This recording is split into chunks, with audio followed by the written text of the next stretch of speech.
All right, we're ready to continue on with LSU. We'll ask Coach McMahon for some general thoughts on the game. Then we'll take your questions just for the two student athletes.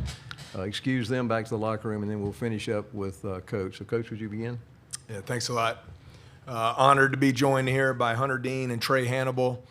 I've really enjoyed the privilege it's been to coach them this year. They've given us every single ounce of everything they have, and have really made a tremendous impact on this LSU program. With that said, congratulations to Mississippi State. I thought we put ourselves in a good position in the first half. I absolutely loved our team's defensive effort, our energy. Our defensive rebounding was terrific. Unfortunately, some of the turnovers there prevented us from extending the lead during that stretch. But Mississippi State, obviously an NCAA tournament team, a team I think could play into the second weekend, showed why there in the second half. Really made some great plays on their offensive end and earned the victory. Okay, questions for either of the student athletes? Let's start on the far right. Trae, for you, and Hunter, for you. Y'all did such a great job on Hubbard and Tolu in the first half. What were y'all trying to do, especially to Hubbard, after he got y'all for 32 a couple weeks ago? Trae, would you go first? Yeah. Kudos to him. He's a tough freshman. And, you just – a guy like that, once he gets rid of the ball, you just can't let him get it back. Taking them two away and forcing other people on that team to play was really, the game plan. But, after a while, it starts to wind down, and he got a couple open shots, and I think that's what got him hot. So. And same for Hunter? Yeah, going into the game, we knew that those two were the ones who really fueled their offense. So we knew from the start that we had to show them that they're going to have to rely on somebody else to get their offense going. Other questions for either of the student athletes?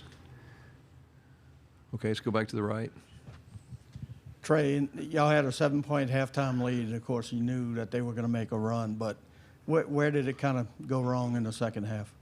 I feel like, coming out of the half, we started off slow, and that's been a thing for us this year. We get a big lead and we get, too complacent, too relaxed, and it came out and punched us in the mouth. So I think that's where they started off. So, yeah.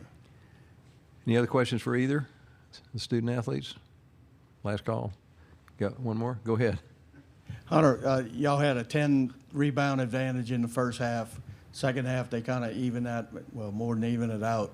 What did they kind of start doing? Did Tolu start going more to the basket? Or? Yeah, it just seemed like their intensity going to the glass the second half just raised to another level. And it just didn't seem like we got the job done when they raised their level. All right, we'll excuse the student athletes. You guys can return to the locker room. You can go off to the right.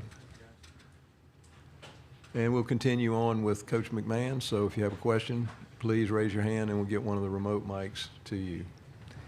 Let's go ahead and start on the far right. Matt, the first half you probably did everything you could do other than 12 turnovers. You held them to 7 field goals. Did you feel pretty good at that point? I know, like I said, the second half, you knew they were going to make a run, but halftime you had to feel good about the first half. I think especially on the defensive side of the ball, Sheldon, I loved our effort there. I thought we played with great physicality. That's the strength of Mississippi State. Obviously, was a huge concern for us coming in. Thought we did a good job other than the 8 times we sent Hubbard to the free throw line when we fouled him on jump shots. Would love to have those back, clearly, but I believe they only had 7 field goals in the first half.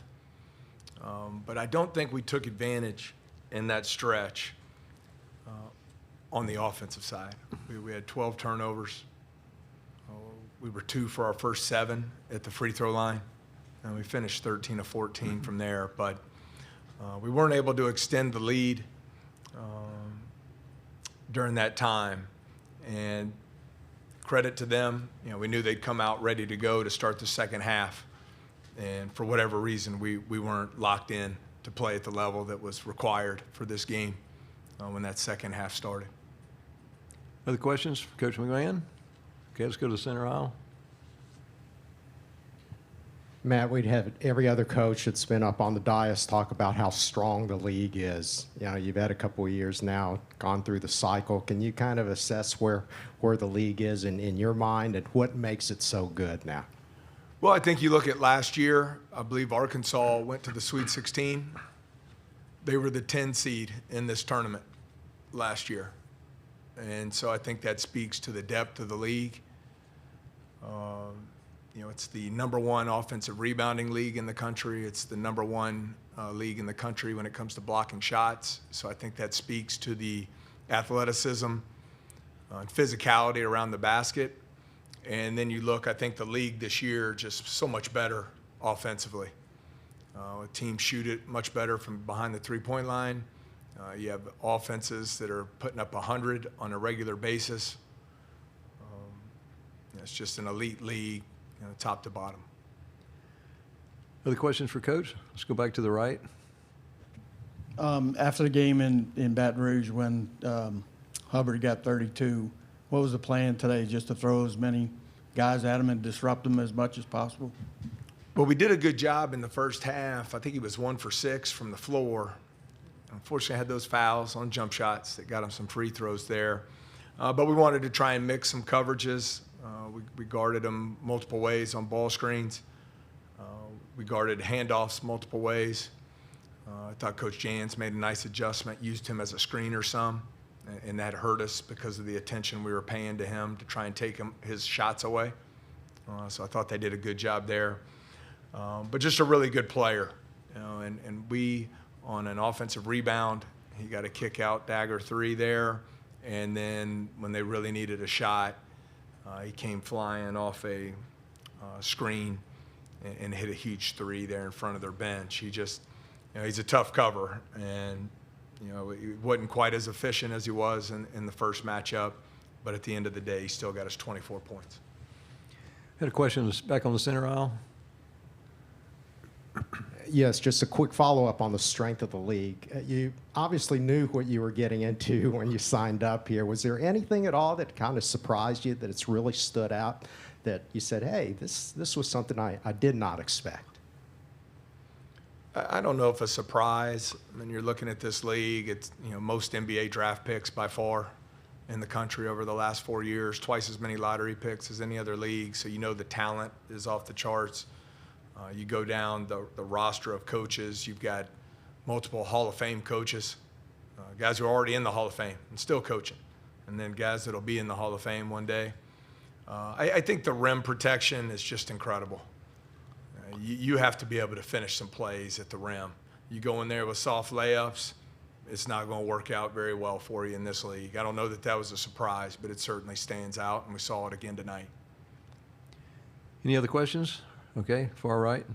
One more in the game. At halftime, what did they make defensive adjustments to kind of take you out of your game early in the second half? Did they do something exotic?